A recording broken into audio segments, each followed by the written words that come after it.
ሁለት ልጃገረዶች አጭር ጣፋጭ ልቦለድ ተራኪ ኢናያ። ቻናላችንን ላይክ፣ ሼር፣ ሰብስክራይብ በማድረግ ስራዎቻችንን ያበረታቱ። አብራችሁን ስለምትሆኑ ከልብ እናመሰግናለን። ቅዳሜ ማታ በዙረቴ የማልደርስበት የከተማችን ክፍል የለም። ሳምንት ወይ 15 ቀን ሙሉ ከቤት ሳልወጣ ቆይና እመሽግና አንድ ቅዳሜ መርጬ ከወጣሁ ግን የምመለሰው ተበለሻሽቼ ነው። በደንቤ ሳምንት 2 ሳምንት ሙሉ ከቤት አልወጣም፣ ከእሁድ እስከ ዓርብ። ብዙ ጊዜ ቅዳሜ ግን ከምሽቱ 11 ሰዓት ጀምሮ እግሮቼ የማያርፉበት የከተማዋ ክፍል የለም። ከፒያሳ በሜክሲኮ አደባባይ አድርገው ቄራ፣ በፒያሳ በሀብተ ጊዮርጊስ ድልድይ አድርገው በመርካቶ 7ኛ እስከ ልደታ እንደ አውሬን የሚያደርገኝ። በዚያን ዕለት የማውቀውን ማንንም ሰው መገናኘት አልፈልግም።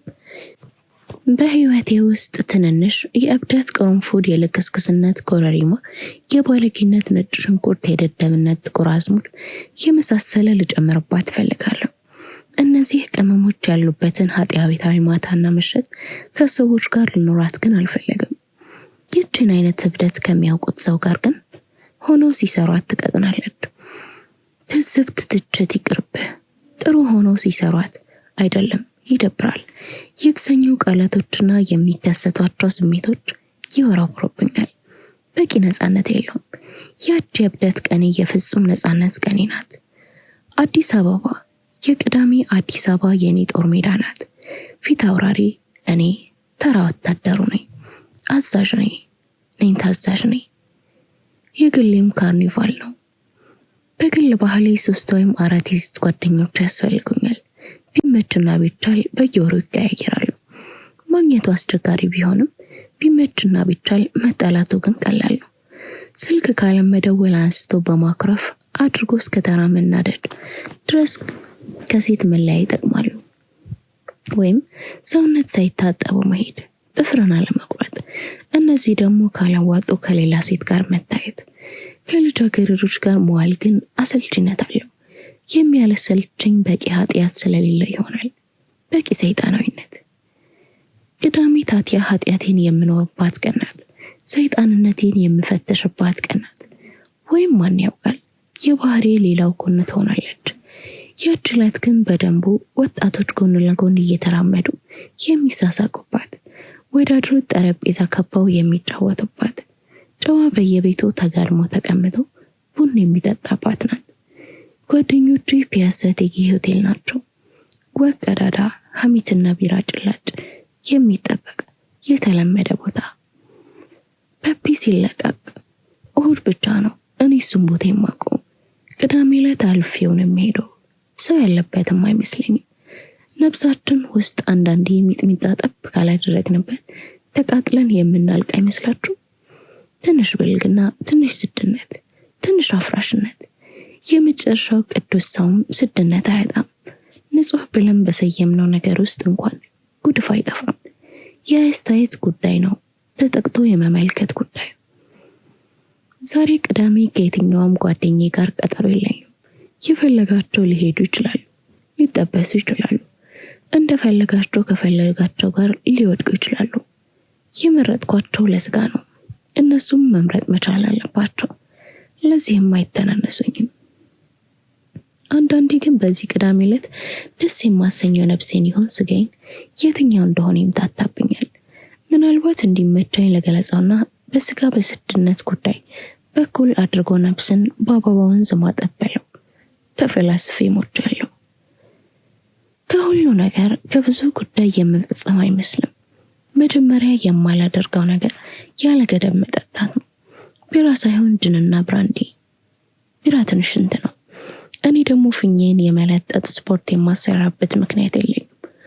4 ኪሎ ፓርላማ ጎን ካለው የሉካንዳ ሱቆች ሰፈር በመጀመሪያ ኪሎ ቁርጤን እበላለሁ። ቁርጥ እንደምበላ የሚያውቅ የለም። ቅዳሜ ከሰዓት በኋላ ግን ቁርጥ በሚጥሚጣ፣ ቁርጥ በአዋዜ ይበላለሁ። መብላት ብቻ ነው። ከዚያ ያላበኛ ወጣና ግሮሰሪ ገብቼ 1-2 ጂን ወረውራለሁ። ቁርጥ ጂን ይሄዳሉ። ሲፈጠሩም ለሽርክና ነው። ውስጥ ሲገናኙ አይራበሹ፣ አይታገሉ፣ ተቃቅፈው ቁጭ ነው። ጆግ እያደረጉ እሳት የመሰለ ቁርጥ ስጋ፣ ውሃ የመሰለ ጅኝ። የምዞረው ደግሞ በእግሬና በታክሲ ነው። የተጠጋጉ ምግብ ቤቶች፣ መጠጥ ቤቶች ባሉበት በእግሬ ከተራራቁ በታክሲ አንዳንድ የማውቀው ያጋጥመኛል። ቀጠሮ አለብኝ እላለሁ። ሌላ ምክንያት አይጠፋም። የምሄድበት አለ። የምትገርም መልስ ናት። ትደመጣለች። ሰው የሚሄድበት ሳይኖር የሚሄድበት አለ ሲል ይችላል፣ ግን ይደመጣል፣ ይታመናል። እንደ አጥጋቢ መልስ። ፀሐይ ስታዘቀዝቅ በየቡና ቤቱ እየገባው የምታምር ሴት ፈልጋለሁ። መበላሸት ምኞቴ ነው። የጥፋት ፍላጎትም ይሆናል። በቁርጡና በጅኑ እያለበኝ ሴት ለመኝታ ጠይቃለሁ። ዛሬ ግን አልተዋጣም። ደክሞኛል። አርብ ዕለት ከሰዓት በኋላ ከስራ ቀርቼ ያወጣኋት ባለትዳር አድክማኛለች። እኚህ ባለትዳር ባሎች ሚስቶቻቸውን ምን ያበላቸዋል ወይስ ያለ መጥቀም ነው? ሌላ ጊዜ አይመቻትም። ስለዚህ ለአርብ ተስማማን። ከስራ ቀርቼ ከከተማ ወጣ ያለ ቦታ ሄድን። ማታ 3 ሰዓት ቤቴ ስገባ ኮቴ ከላይ ተንሸራቶ ሊወድቅ ምንም አልቀረም። ቢሆንም የሰንበት ሽፋንነቴን ማንም አለውጊት ባለትዳር እንዳታበላሽብኝ አልፈለኩም። የሴት ፍላጎቴ ቢዳከም እንኳን እየጠጣው መብላቴን አላቆምኩም። ከ4 ኪሎ ጀምሬ በፒያሳ አድርጌ ልደታ ገባው። ልደታ ግር የሚያደርገኝ ቦታ ነው። ግር ይልብኛል። ከአብነት እስከ ደሴ ሆቴል፣ ከደሴ ሆቴል እስከ ባልቻ ሆስፒታል፣ የዳር ማረም ፋብሪካ ቀንሰን የፍርድ ቤቱን የግቢ ዛፍ ላደን የሚቀረው ሰፈር አርጅቶ የተቀጣጠደ መታደስ የሚጠብቅ የወደቀ ፍራሽ ይመስላል። ሺህ ዘመን የተተኛበት ስልት የለውም። ዝርቅርቅ ነው። መኖሪያና መስከሪያው ተባውዞ ነው። የነዋሪው አእምሮ ይሆናል። ጠቅላላ የአዲስ አበባ አእምሮ ይሆናል የተዘባረቀ፣ ወይም የሀገሪቷ የታወቀሰ ነው። በሰክርም መስከሪያ ቦታዎች አልጠፋኝም። አብነት አካባቢ ስጠጣ ቆየውና ጥሩ ሆኖ አዞረብ። ወደ ደሴ ሆቴል አቀናው። አገሩ ሁሉ ጭር ያለ ነው። ህዝቡ ባለችው ገንዘብ ፎክሮ በየቤቱ ገብቷል። ሰዓት ላፊ ገና ምኑ። ራበኝና አንድ ሆቴል ትንሽ ጠንዛ ያለ ክትፎ በላው። እዚህ አካባቢ ያለው ሴተኛ አዳሪ ደግሞ ጎራዳና አሮጊት ነው። አላሰኘኝም፣ ግን ተጠናቀቄ አልተበላሽም። እዚህ ቤት በልቼና አንድ ብራንዴ ጠጥቼ ስወጣ ከሆቴሉ በር ፊት ለፊት ልክ መብራት በዛ ያለበት ጠባብ ቦታ ላይ አንዲት ሴት ቆማለች። ተያየን። ከሁኔታዋ እኔን የምትጠብቅ ይመስላል። ሳለመነታ ወደ እሷ ሄድኩ። መምጣቴን ስታውቅ እያሳቀች ከተተከለችበት መነቃነቅ ያዘች። ልክ ሙዚቃ ሲሰሙ እየደነሱ ነገር፣ አርፎ አይቀመጡ ነገር። እኔ ሆናለሁ ሙዚቃ ድቦይም አረቄ የተሞላ ድቤ። ታዲያ ሳልኳት ቀርቤ አለችኝ። ወዴት ነው ልሸኝሽ? ሰው እየጠበቅኩ ነው። አብረን ጠብቅ፣ ብዙ ቆያለሁ። ታዲያ ለምን አንድ ቦታ ተጠምቀን አንጠብቀው? ሴት ናት። ቢሆንም ዝም ተባባልን። ጉንጯ ኩፍያ ላይ ስለሚመስል ሳቋን ለማፈን የማትፈልግ ትመስላለች። ቀይ ልጅ ናት። በደንብ ሰውነቷ ላይ ያልተገጠመ ጅንስ ሱሪ አድርጋለች። ቦብሊን አንቀልባ ውስጥ የተኙ ከንፈሮቿ ያምራሉ። አይኖቿ ትላልቅ ናቸው። ቆንጆ ናት። አቋቋሟ አወቃቀሯ ግን አያምርም። ፈንደድ ያለች ከሆዷ ገፋ ያለች ናት። ቢያንስ በጨለማ እንዲህ መሰለኝ። በዚህ ላይ አጭር ጅንሱ ገላዋ ላይ ያልተሰመረው ከአንዱ ጋር ሰፋ ከአንዱ ጋር ጠበብ ስላለችበት በዚህ ተበሳጭተው ይሆናል። ከመሃል ክትፎና ብራንዲ አገሳው። እስክትሰማ ሸቷትም ይሆናል። በፀጉሯ ውስጥ እንደ ትንሽ አውሎ ነፋስ ሲያልፍ እኔ አንድ የማውቀው ቦታ አለ ልውሰድህ አለች። ተግባባን። ጉዞ እንደጀመረች ሲጋራ አለ አለችኝ። ሰጠኋት። መንገድ ዳር ቆማ ለኮሰች። ከንፈሮቿ ያምራሉ በጣም። የምስማቸው ግን አይደሉም። መንደር የምትቆም ሴተኛ ዳሪ ስም ያላውቅም። አንዳንዴ የሚያምር ከንፈር ግን የማልስሙ ሲያጋጥመኝ በሰይፍ ቆርጬ አድርጌ በኪሴ ልይዘው ፈልጋለሁ። የሚያምር ከናፍርት ያላችሁ አይነ ገርበብ ልበሱ። ሲጋራውን ከልቧ እየሳበች የጉንጮቿ አሰረጓጎድ ቆሮንጮ ጡት የምጠባ ሞሳ ያስመስላታል። መንገድ እንድናቋረጥ ነገረችኝ። ተመለከትኳት። ከዚያ ዋናውን መንገድ ትተን ኮረኮንች የሆነ ጠባብ ኋላና ፊት ሆኖ ብቻው በመጓዝ የምትሰልቅ መንገድ ውስጥ ገባል። ከተሜ ውስጥ እንዲህ ያለ ቦታ ያለ አይመስለኝም። ጨለማ ነው። ኮረኮንች ብቻ ሳይሆን ግራና ቀኝ የሰው ቁመት የሚያካክሉ ቤቶች የተሰሩበት ነው። በዚያ የረፈደ ምሽት ጫጫታ ነው። በዚህ የረፈደ ማታ ቡና ይወቀጣል። በብዛት ሴት ይጮሃል። ከመንገድ ግራና ቀኝ ጥቁር ቦይ ነው። እርጥብና ቆሻሻ ነው። ደስ አይልም። ቦታው ግን ጥሩ ነው። በርካሽ አልጋ አለችኝ። ስለ አልጋ አልተነጋገርንም። ትንሽ ወደ ኋላ ቀረት ብዬ ፈንዳቂቷን አየሁት። ከፀጉሯ በስተቀር ከጀርባዋ የሚታይ ነገር የላትም። ጨለማ ውስጥ ገባች።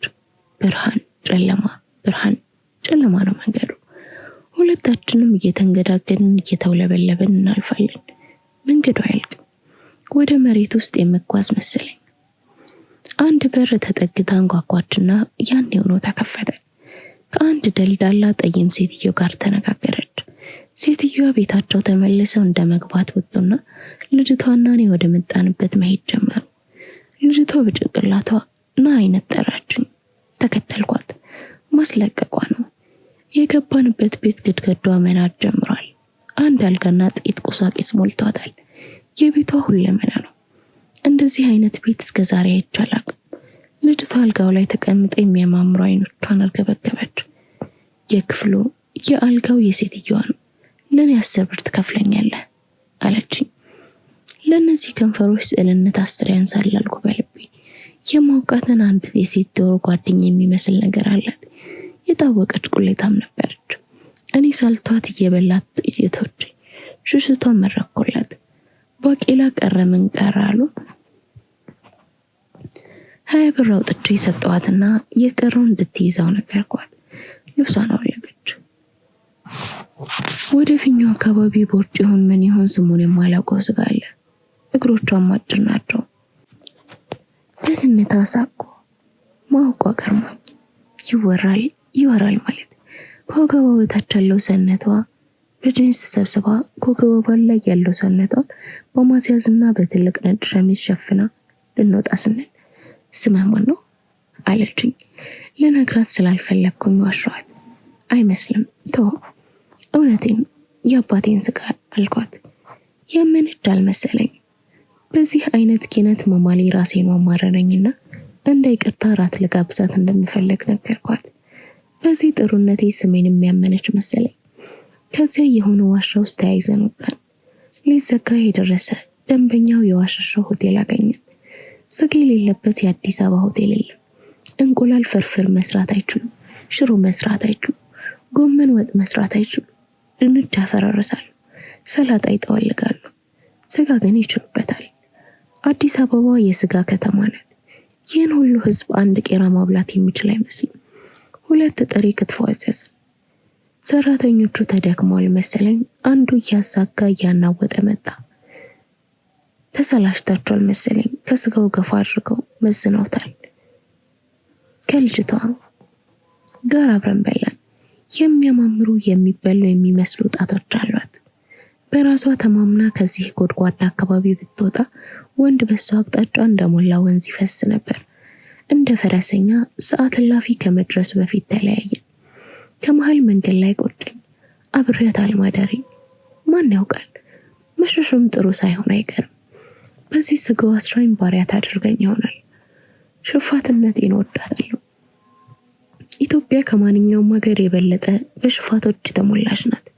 ልዩነቱ በትክክል በማን ላይ እንደምንሸፍት አለማወቃችን ነው።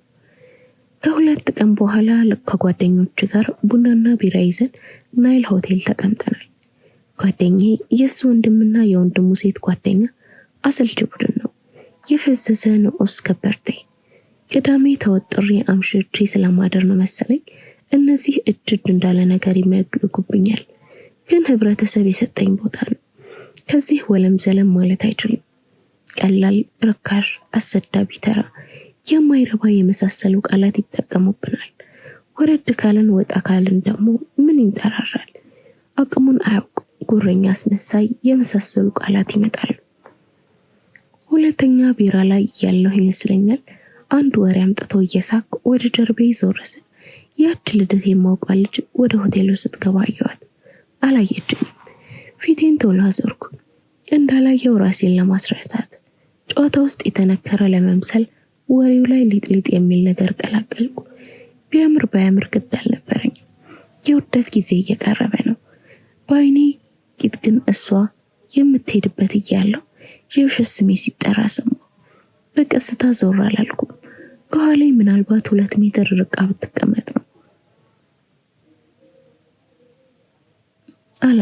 አልሰማሁም፣ አላየሁም። ሰውነቴ እንደቀፈፈው ብዙ ጊዜ ተቀመጥኩ። 4ኛ ቢራ ሳዝ ከተቀመጠችበት ተነስታ ነው መሰል ቆራጧ ኒኒ ከኔ አጠገብ የሚያልፍ መስላ ከወንበሬ መደገፊያ ጋር ተደምራ ትከሻዬን መታኝ አለፈች። ዞር አልኩ። ተያየን። እንደማውቃት ቀና ብዬ አየኋት። በመደናገር ፊቴን ወደ ጓደኞቼ ዞር አድርጌ ብርጭቆ ውስጥ የቀረ ብሬን ጨለጥኩ። ኒኒ በመገረም በመናደድም በስተግራችን የተሰበሰቡ የመንገድ ልጃገረዶች መሀል ሄዳ ተቀመጠች። በአይኔ ጊጣያታለሁ። ታኛለች። ጓደኞቼ ግራ ቢገባቸውም የኔ ቸልተኝነትና ያላዋቂነት ገጽ እሷ እኔን በመጥራት ላይ እንዳለች ለማመን የሚያስችል ፍንጭ አልሰጣቸውም። ጠጥተን ስንወጣ ዞር ብዬም አላየኋትም። እንደማላውቃት 2ኛ ሴት። የቆጨኝ ነገር ሲሪ ሁሉ ያበሳጨኝ አልጋ ውስጥ ገብቼ የዋልኩበት ሁኔታ ሳውጣና ሳዋርድ ነው። እኔና እኔን የመሰሉ በምን አርዕስትና ስያሜ ስር እንደሚመደቡ አላውቅም፣ አይገባኝም። ቢራ እያገዛው እንቅልፌ እንዲመጣ እየለመንኩት ትንሽ ቆይቻ አናወዘኝ። ከመሃል ቀዘቀዘኝ። ባነንኩና የቀዘቀዘኝን ቦታ አከኩት። ቅዝቃዜ አይታክክም። ሌላ የነውዝ ዙር ስጠብቅ እንደገና ቀዘቀዘኝ። አሁን ቅዝቃዜ ብቻ ሳይሆን ንቅናቄ ይሰማኛል። ብርድማ ንፋስ በግቴ ላይ እንደሚያልፍበት ሁሉ ተደናበርኩ። መታጠቢያ ቤት ሄድኩ። ሙታንቴን አውልቄ አየሁ። ኮሰው ተፈጸመ። ቻናላችንን ላይክ፣ ሼር፣ ሰብስክራይብ በማድረግ ቤተሰብ ይሁኑ።